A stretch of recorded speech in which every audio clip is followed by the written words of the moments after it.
Hello and welcome back to Cooking with Chef Dama. My name is Irfan Dama and this is Indian Cooking 101.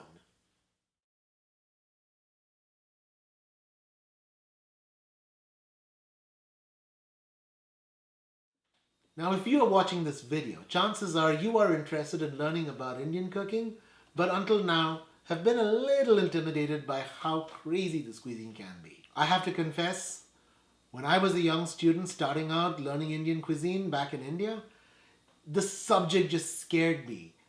And I'm Indian. Go figure. But there were so many spices, there were so many techniques. It was quite daunting. And I was born in India and I'm very, very familiar with the cuisine. So when it comes to starting with Indian cooking in your kitchen, you are going to need to go out and get some spices. If there's anything synonymous with Indian cooking, it is spices. Now, if you have never visited an Indian store, and if you go to an Indian store for the first time, there's a very, very good chance you're going to be quite overwhelmed. You're going to find an aisle dedicated just to spices. And there are so many brands and so many blends and so many different types of spices that it can get a little daunting. So where are you going to begin? Basically, if you have seven, yes, just seven spices, you can embark on your Indian cooking journey. With these seven spices, you can cook over 100 dishes. So the seven spices in your starter spice kit are as follows.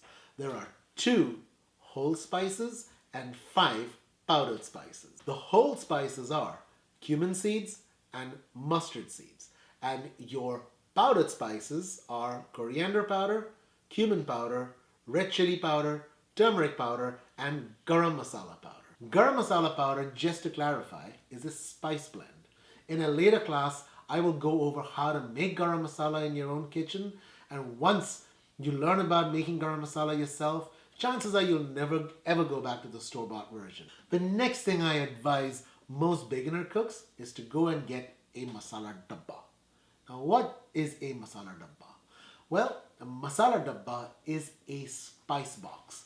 It is an airtight metal tin that has 7 different containers in which you can store 7 different spices. And that is just perfect because that is your go-to, your speed rack, your use everyday kind of spices are all kept in one place. It just makes the cooking process so much easier.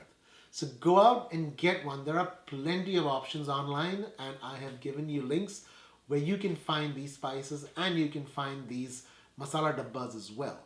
If you do go to your Indian grocer, I'm sure you will find some form of a masala dabba over there. And that's another recommendation to a new cook. Find out if there is a local Indian grocer near you, and if so, pay him a visit. Going to an Indian grocery store is a really fun experience. And also, I advise you to support your local business. Usually, Indian stores are run by families. They're usually family owned and operated, and they do it with a lot of pride and a lot of integrity. Besides, Indian stores will always, if they don't make it themselves, they also support another small business that sells ready-to-eat food. And I cannot remember the last time I went to an Indian store and didn't walk out with a piping hot samosa and a little bit of green chutney or a little cup of hot chai. It just makes the whole experience so much better. And so there you go. This sums up lesson number 1, the 7 starter spices that you need to get started with cooking Indian food.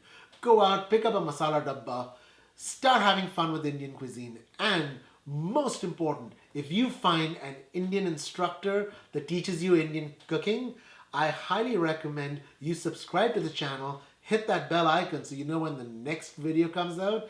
And if you like him and you like the message, give him that like. It really helps him out a lot. My name is Irfan Dama. This was Indian Cooking 101. In the next video, I'm going to go over 7 grocery items that you need to maintain in your kitchen so you can have Indian food at the ready anytime you want to cook it. I will see you in the next video. See you then.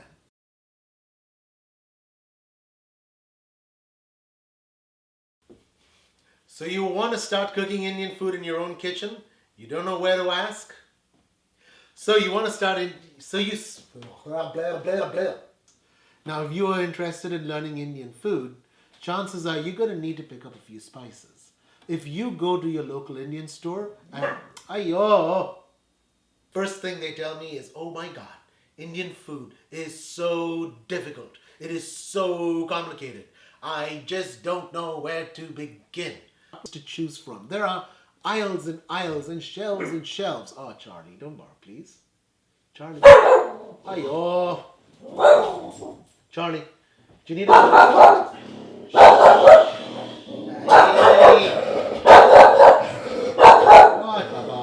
The two whole spices you will be using are...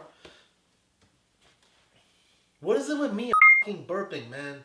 Blech.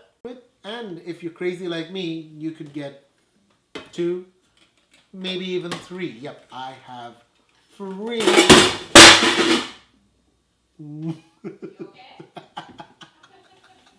Blooper reel.